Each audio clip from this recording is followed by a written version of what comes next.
I got to admit to you, it's a battle for number 3 between Anthony Edwards and Jalen Brunson. Hold up. You just left Luka. Hold on. You left Luka out? He's not worth it at all. A matter of fact, let me say this straight up and down. I think Kyrie Irving should retire. First things first. Did anyone really think the Dallas Mavericks wouldn't go far? The odds were stacked against them, with analysts practically writing them off. It was ridiculous. But here's the kicker. While everyone was focused on the shiny new super teams, the Mavs had a secret weapon, Luka Doncic. His guy is a game changer. Night after night, he's been putting up numbers that are out of this world. Yet somehow, the so-called experts kept saying the Mavs were destined to fail. Can you believe that? And I certainly don't believe Oklahoma City is going to lose to Dallas. I think the collision course is inevitable, and it's going to be Minnesota versus OKC. When you think about the biggest surprise of the 2024 season, it's definitely the Dallas Mavericks. Led by Luka Doncic and Kyrie Irving, they've made it to the Western Conference Finals for the second time in 3 years. At the start of the season, no one thought of them as a serious contender. In fact, the odds makers had them as the 7th most likely team to make it to the finals from the West, behind teams like Phoenix, Golden State, the Los Angeles teams, and even Memphis. But give credit to Dallas's front office. In the past 7 months, they've made all the right moves. One of their best decisions was drafting Derek Lively. He turned out to be an amazing pick, especially in Game 6 where he grabbed crucial rebounds and made important free throws, even though he's just a rookie. And then, of course, there's the midseason trade where Dallas got PJ and Gafford for practically nothing. PJ made some huge shots in this game, even though he was in foul trouble and didn't score until the 4th quarter. But the biggest move Dallas made was trading for Kyrie Irving when his value was at an all-time low. Think about that trade. Kyrie Irving, a true superstar, was traded for Spencer Dinwiddie, Dorian Finney-Smith, and a few other pieces. Looking back, it's one of the best trades in recent NBA history. After 2023, Kyrie's reputation was so bad that even the LA Lakers, who always wanted big-name stars, didn't want him. People thought Kyrie wasn't worth the trouble at all. Some even said he should retire. Many saw him as one of the most delusional athletes ever. He had nicknames like Uncle Drew and Kai, which were pretty fitting. Do you think that Kyrie is worth all of this drama?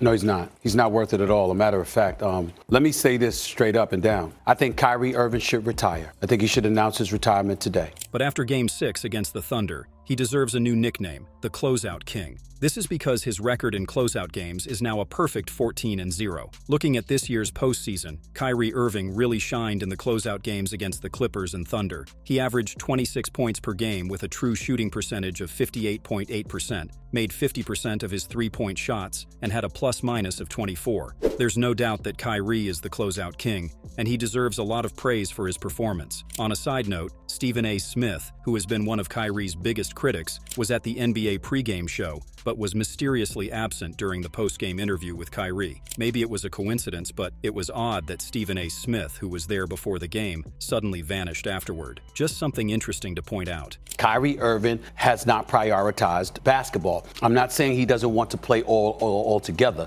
I'm saying he hasn't prioritized it. And how fair is that to the Brooklyn Nets? How fair is that to Sean Marks? How fair is that to Steve Nash, a coach that he endorsed bringing on board, a coach that he wanted, a coach that he fully supported? Luka Doncic's 2023-24 NBA regular season was truly remarkable. The Dallas Mavericks superstar ended the season with some jaw-dropping stats. He averaged 33.9 points per game, leading the entire league in scoring. On top of that, he grabbed 9.2 rebounds per game, ranking 15th overall, and dished out 9.8 assists per game, placing him second among all players. These numbers alone are enough to make Luka's season stand out. But when you add in the fact that the Mavericks finished the season as a 50-win team, it makes his performance even more impressive. Luka's regular season performance will be remembered as one of the most outstanding individual seasons in NBA history. However, despite all of his success and incredible performances, there are still some people in the NBA world who don't fully appreciate Luka Doncic's greatness as a basketball player. When we look back at Kyrie's performance in the series against OKC,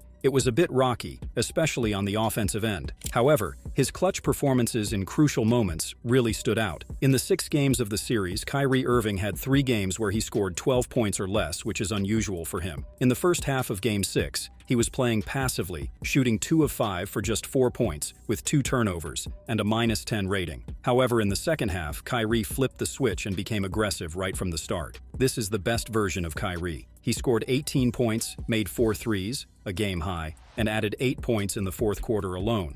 also a game high. One of the biggest moments was when Kyrie hit a three-pointer that bounced in and out before finally going in. Up to that point, Dallas had been close to taking the lead, but couldn't quite get over the hump until that shot. Looking at the overall stats for second-half scoring in the series against Oklahoma City, Kyrie averaged 10.2 points per game, which was first on the team and ninth in the postseason. His shooting percentages were phenomenal. Importantly, his defensive rating was among the top 8 players in the second round. This aspect of Kyrie's game often goes unnoticed. His defense during the playoffs was the best of his career so far. He ranked first in steals, and opponents shot only 41% when he was guarding them. So, while the series against OKC wasn't his best offensively, he delivered when it mattered most and consistently stepped up defensively. As for Dallas's marquee player, Luka Doncic, his playoff performance has been different from his usual self. The 30-point triple-doubles and 40-point games with eye-popping stats have not been as frequent in these playoffs, but Luka Doncic, so far in his playoff run, has been excelling in the little things at crucial moments. Look at Luka's mid-range stats. In the first round against the Clippers, he ranked third in made shots per game with an impressive 59.3 shooting percentage.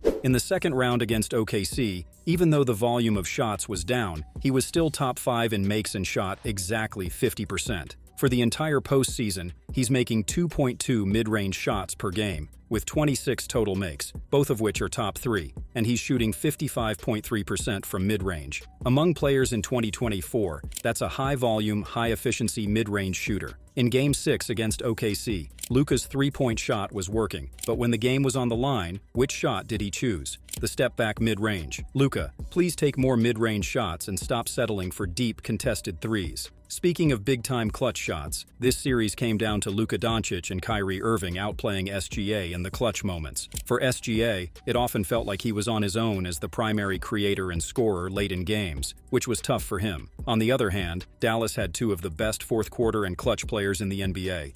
It sucked. And the way it ended, it kind of solely being my fault with the three. It sucks.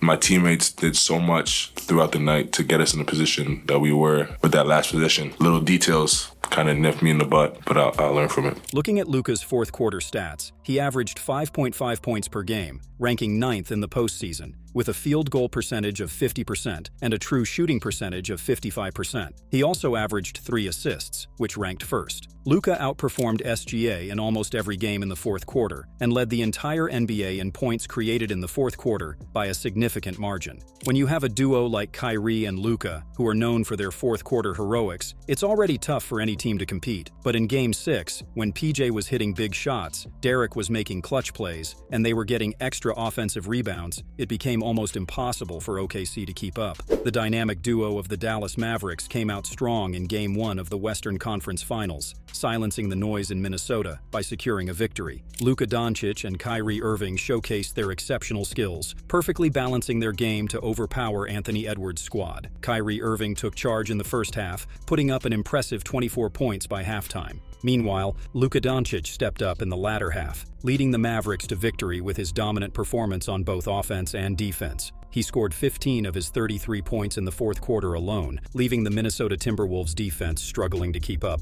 So I'm definitely not going to say they're the best. But man, it does feel like their potential as a backcourt with how they're both dynamic off the ball. Luka having similarities to Jokic and how they can manage the game, big perk. And then have a guy like Kyrie that can hit you in those dagger-like moments with the tempo that he set. I do think it's a different style defensively that I know Minnesota's really good. I'm not sure if they're great guarding off the dribble as well as Luka and Kyrie can dance with the ball and as shot creators. I think it's a different style than what Minnesota has seen before in the past. Despite the Timberwolves' efforts, the game remained competitive until the very end. However, the performances of their star players fell short of expectations. Karl Anthony Towns made significant contributions in the second half, but struggled in the first, while Anthony Edwards had a tough shooting night, failing to reach the 20-point mark despite playing 41 minutes. While the Timberwolves are often praised for their defensive prowess, The Mavericks showcased their defensive capabilities in this game, staying competitive on both ends of the court throughout the regulation. Securing a road win, the Mavericks took the lead in the Western Conference Finals.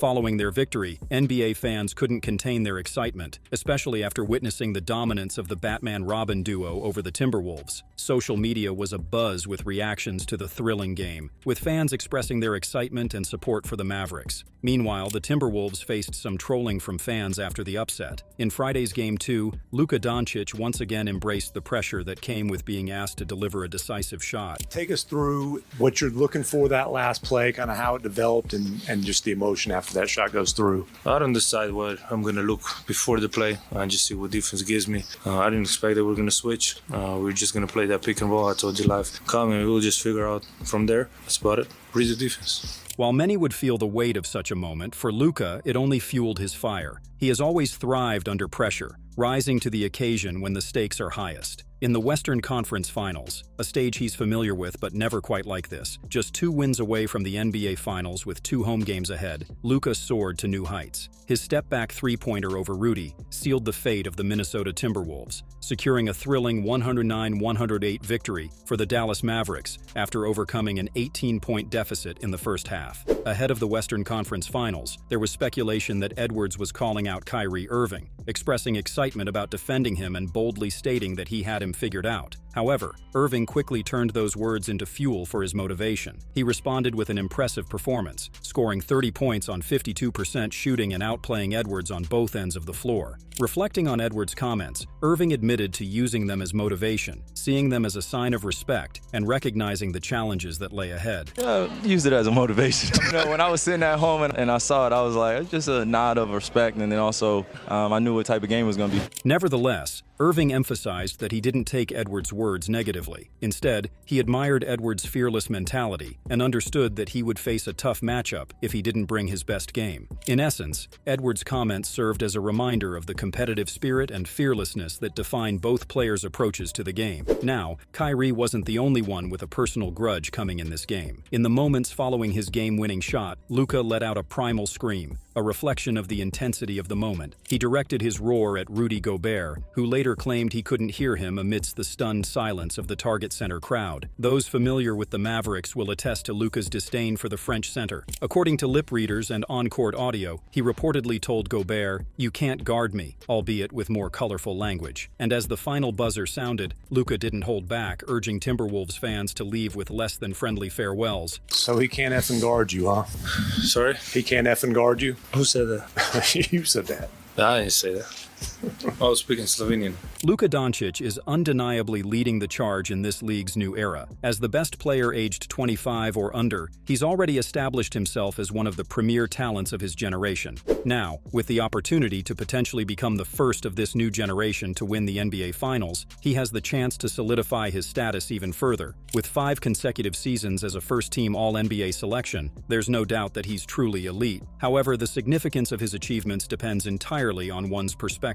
While Luka Doncic may seem like the perfect basketball specimen, crafted to dominate on the court, he's far from the polished, squeaky-clean superstar that the NBA might have envisioned. Doncic isn't afraid to get down and dirty, and he's probably mocked your favorite team at some point or another. He's not shy about letting out victorious 4-letter words either. Whether it's getting into it with Oklahoma City Thunder fans or screaming obscenities at Minnesota's crowd, Doncic doesn't hold back. He even admitted that opposing fans chanting derogatory remarks at him gets him going. Doncic's motivation knows no bounds, whether it's a courtside celebrity like Lil Wayne or just a random heckler in the crowd. Luka still a hoe? Huh? Luka still a hoe?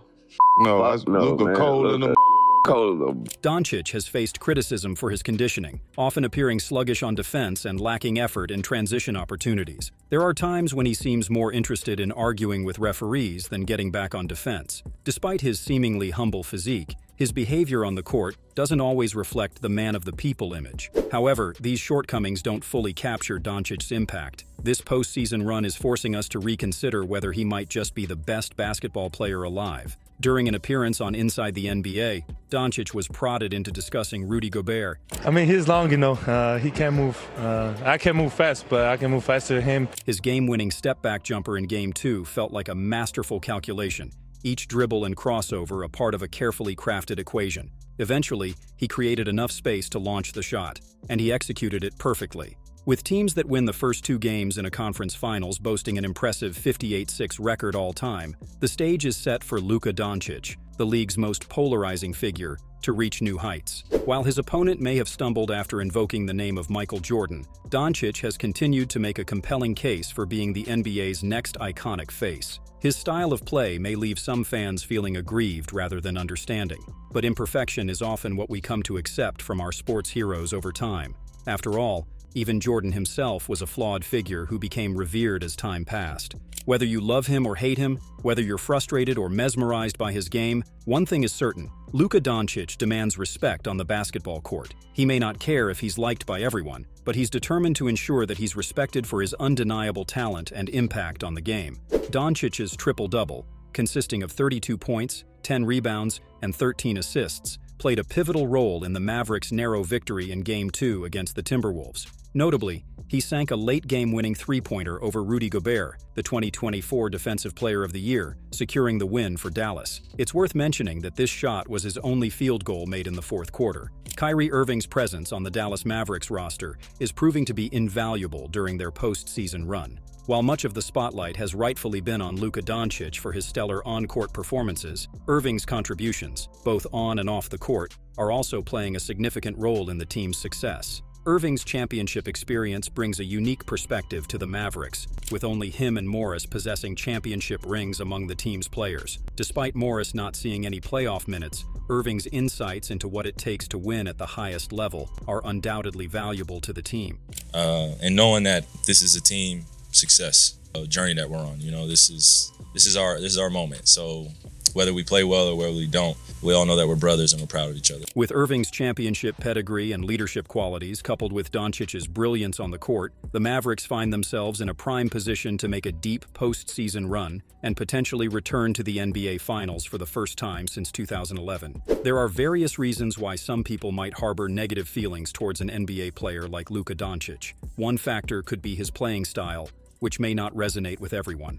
Unlike players who rely heavily on athleticism, Doncic's game is more about finesse and fundamentals. While this allows him to excel in certain aspects, it might not be as visually exciting for fans who enjoy watching high-flying dunks and flashy plays. I don't really know. I can't answer that. I just saw some space, decided to shoot a three. Get to my spot, step back. That's it. Comparisons have been drawn between Doncic and Nikola Jokic, another European player known for his methodical approach to the game. Both players demonstrate a unique ability to control the pace of play and utilize their skills to outmaneuver opponents, despite not possessing elite athleticism. However, playing the game at a slower pace shouldn't necessarily be viewed as a negative. It's a testament to Doncic's basketball IQ and versatility, showcasing that there's more than one way to succeed in the NBA. Additionally, some people may perceive Doncic as being arrogant or overly confident on the court. While confidence is often a trait associated with elite athletes, it's important to recognize that Doncic's accomplishments speak for themselves. As a highly accomplished player, he has earned the right to exude confidence in his abilities. As for Kyrie, his polarizing nature can stem from various aspects of his game and personality. One reason why some fans might not warm up to him is his flashy playing style. Known for his mesmerizing dribbling skills and jaw-dropping moves, Irving's style can be a spectacle for some, while others might find it too showy or flashy for their taste. Moreover, Kyrie is unapologetically vocal about his beliefs and opinions, both on and off the court. This outspokenness has garnered both admiration and criticism. While some appreciate his willingness to speak his mind, others might perceive it as brash or controversial, especially when his viewpoints diverge from the mainstream.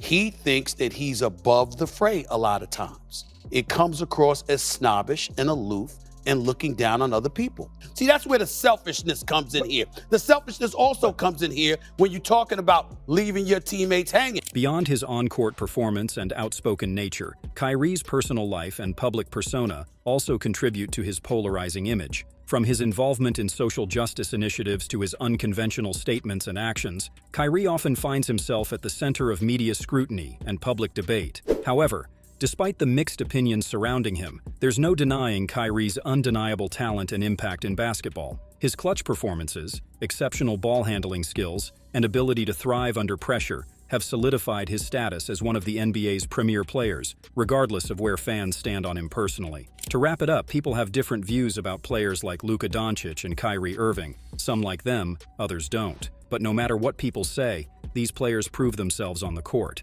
They show that their skills and performance speak louder than any media talk. So, at the end of the day, it's what they do in the game that really counts.